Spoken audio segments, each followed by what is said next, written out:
Capítulo 2. El robo del portafolios. La caligrafía perfecta brillaba delante de mí. La observé superficialmente con gran desconfianza. Su lectura me había dejado un extraño sabor metálico en el paladar. ¿Quién hubiera pensado que en ese portafolio robado iba a encontrar documentos tan personales? ¿Todos serían así? Tenía conocimiento de que el colegio al que asistía había sido originalmente un centro de capacitación para empresas. Incluso a la fecha aún se daban cursos de principios para el éxito, relaciones humanas y personalidad. Pero desde hace unos 5 años el motivo central del instituto no eran los cursos, sino la preparatoria intensiva. El cambio de giro tendría alguna relación con la penosa experiencia relatada por el autor de aquella carta.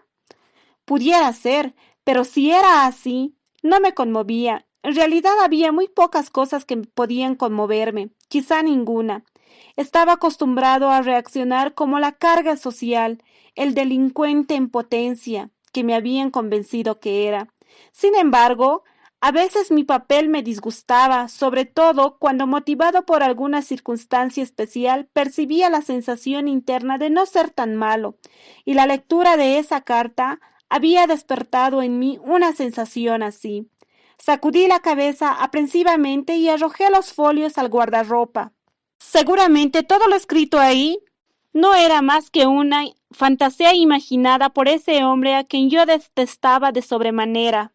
En mi entendimiento no cabía la posibilidad de que alguien pudiera experimentar sentimientos tan nobles, y menos él. Me consolé con razonamientos apropiados. Así esa carta era verdad. El director de mi escuela era un fanático chanturrón o un marica declarado. Exactamente, para poder relatar cómo hurté ese portafolios, primero necesito hablar de un personaje importantísimo en aquella época de mi vida, mi hermano Saúl. Era un tipo bastante impredecible. Se tomaba muy en serio su papel de hermano mayor, atribuyéndose al privilegio de amonestarnos a Laura y a mí a diario. Cuando lo desafiábamos, se alteraba inmoderadamente y no le hablaba a nadie durante días. Con frecuencia discutía con el tirano de papá y consolaba a la mártir de mamá. Pero nada mejoraba en casa. No entendía mis consejos de que aceptara las cosas así. Realmente era un sujeto raro, y por ello incluso se había ganado mi secreta admiración. Le gustaba tocar la guitarra hasta altas horas de la noche, y también escribía poesías. Mis amigos y yo nos burlábamos mucho de esto. Una mañana sus compañeros de grupo le jugaron una broma, que él mismo planeó y consintió, cuyas consecuencias llegaron a extremos inverosímiles. Lo encerraron en el baño con una muchacha, clausuraron las aldabas exteriores usando un enorme candado y tiraron la llave por la coladera. La algarabía resonó en todos los pasillos. Hubo aplausos, cantos, gritos. A los pocos minutos, la escuela entera estaba enterada de que Saúl y su novia se hallaban solos en los sanitarios haciendo quién sabe qué suciedades. Hubo que llamar a un cerrajero para que pudiera abrirles.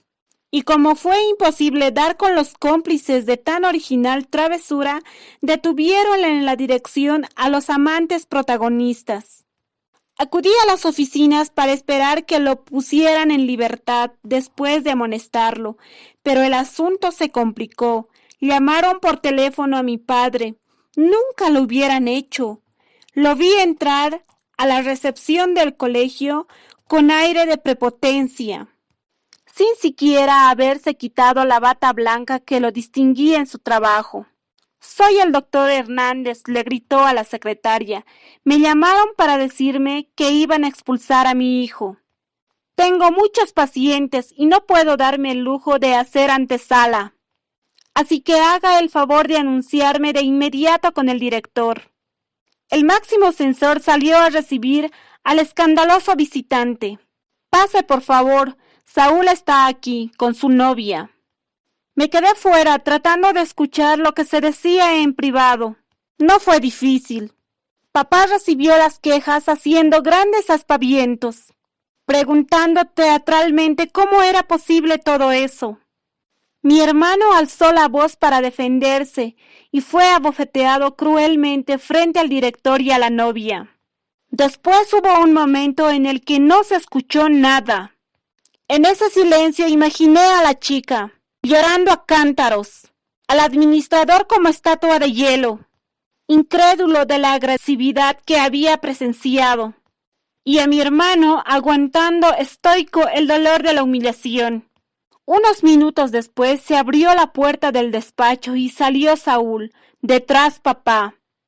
¿A dónde crees que vas, muchachito? Y al decir esto, lo sujetó por la oreja. Saúl sudaba y tenía el rostro extremadamente rojo. Se liberó de la mano opresora de un zarpazo y echó a caminar hacia afuera sin decir nada. Un momento, detente o te arrepentirás toda tu vida. En la calle, varios estudiantes observamos la penosa escena en que el adulto trataba de sujetar al joven jalándolo de los cabellos mientras éste se defendía ágil y ferozmente para alejarse a pasos rápidos del lugar. Saúl no volvió a casa, nadie supo a dónde fue, por lo que papá se la pasó llamando por teléfono a todas las autoridades de la ciudad para reportar al fugitivo. Mamá estuvo llorando inconsolablemente. Laura y yo nos acostamos con la excitante novedad de que el primogénito había abandonado el nido. No podíamos creer que hubiera tenido tanto valor y con el pensamiento le mandábamos nuestras más calurosas felicitaciones. Esa noche tardé mucho en conciliar el sueño. Me preguntaba constantemente a qué lugar iría un joven al escapar de casa. Deseaba saberlo para tener la opción de hacer lo mismo cuando mi familia me hartara, y no faltaba mucho para ello. Al día siguiente, muy temprano, diríase de madrugada, papá entró a mi habitación, haciendo mucho ruido y llamándome holgazán. Me destapó arrojando las cobijas al suelo y asusándome para que me levantara. Desperésate, muchachito. Voy a ir contigo a la escuela para vigilar la entrada de los alumnos a ver si aparece tu hermano. Sinceramente, ¿crees que irá a clases después de escapar de casa? Me incorporé para recoger las sábanas y echármelas nuevamente encima. Permíteme que me ría. Papá se puso verde, más por tener yo la razón que por mi insolencia, pues ante él tener la razón era un pecado mortal. De cualquier modo, iremos a la escuela. Quiero hablar con el señor Yolsa para ponerlo al tanto de lo que hizo tu hermano. Ese maldito director chismoso, susurré. Por su culpa está pasando lo que está pasando. Me levanté indolentemente y me vestí. Estuvimos en el colegio justo antes de la hora de entrada. Al poco tiempo llegó el director. Papá lo interceptó para preguntarle, de modo presuntuoso, por qué se había propuesto echar a perder la vida de sus hijos, lo cual, por agresivo e incoherente, me asombró bastante. Varios compañeros curiosos se detuvieron a escuchar la inminente discusión, pero el licenciado Yolsa los evadió, invitándonos a pasar a su privado. Ya dentro, los dos hombres se miraron fijamente como viejos enemigos. Mi padre se calmó un poco, pero no dejó de elevar la voz. Usted no ha sabido guiar a mis hijos. Uno viene aquí brindando toda la confianza. Paga puntualmente las colegiaturas. ¿Y qué recibe a cambio?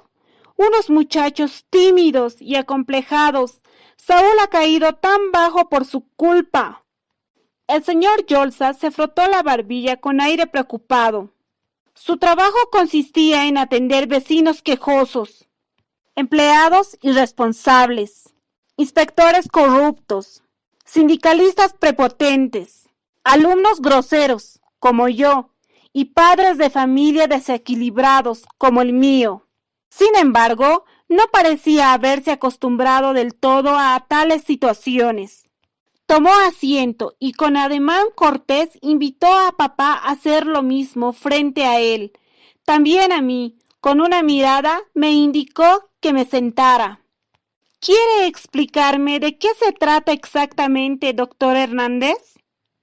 Ayer mi hijo Saúl se fue de la casa. ¿De veras?, preguntó interesado. ¿Y qué le hace suponer que fue por mi culpa? Que no había necesidad de llamarme para darme la queja. Todos los jóvenes llegan al sexo con sus novias. El director abrió el cajón central de su escritorio para extraer una cajita con pastillas medicinales. Tomó una y se la echó a la boca. De inmediato, mientras movía la cabeza negativamente, vaya manera de empezar el día. Acto seguido, descolgó su intercomunicador para pedirle al archivista el expediente de Saúl y el mío. Sin quererlo, salté de mi silla. ¿El mío? Yo solamente estaba de mirón. No tenía vela en este entierro. ¿Por qué pediría también mi expediente? Me volví a sentar. Hubo un silencio desagradable. Finalmente la secretaria entró. Presentándole las carpetas al licenciado, comenzó a decir con voz firme: Doctor Hernández, su hijo Saúl tiene antecedentes muy graves y fue admitido aquí condicionalmente. Aún así, su historial está lleno de irregularidades. Ayer no hubo tiempo de analizarlo, pero fumar en clase, contestar alteradamente a los profesores, no cumplir con tareas e irse de pinta son notas comunes y repetitivas en este registro. Además, ya había estado a punto de ser expulsado en otra ocasión. Mi padre alzó las cejas simulándose indignado y me reí interiormente de él. Se dio de golpes con otro joven que al parecer pretendía a su novia en turno. En esa oportunidad armó un gran alboroto. Vinieron patrullas y los vecinos me citaron para hacerme prometer que eso no volvería a suceder en esta calle. Lo tuve detenido en mi oficina durante casi una hora. Intentamos comunicarnos con usted, pero fue inútil. Tampoco su esposa pudo ser localizada. Así que llené su forma de expulsión y se la entregué. Entonces su hijo me dijo que me odiaba, que odiaba este mundo, esta vida, esta escuela y a sus padres. Después de eso se echó a llorar y su llanto demostraba una congoja enorme. El licenciado se levantó ligeramente apuntando con el índice. Doctor Hernández, si no ha visto a su hijo llorar de esa manera últimamente, usted está muy lejos de él para poder ayudarle. Volvió a sentarse y antes de continuar pareció escoger las palabras. Ante una situación tan patética, no pude dejar de darle otra oportunidad. Sentí que en el fondo, Saúl no era culpable de sus riesgos. Un joven que se desprecia tanto a sí mismo debe tener una pésima familia. El origen de la autovaloración de un individuo se halla en su familia. La gente se comporta en la calle como aprendió a hacerlo en su casa.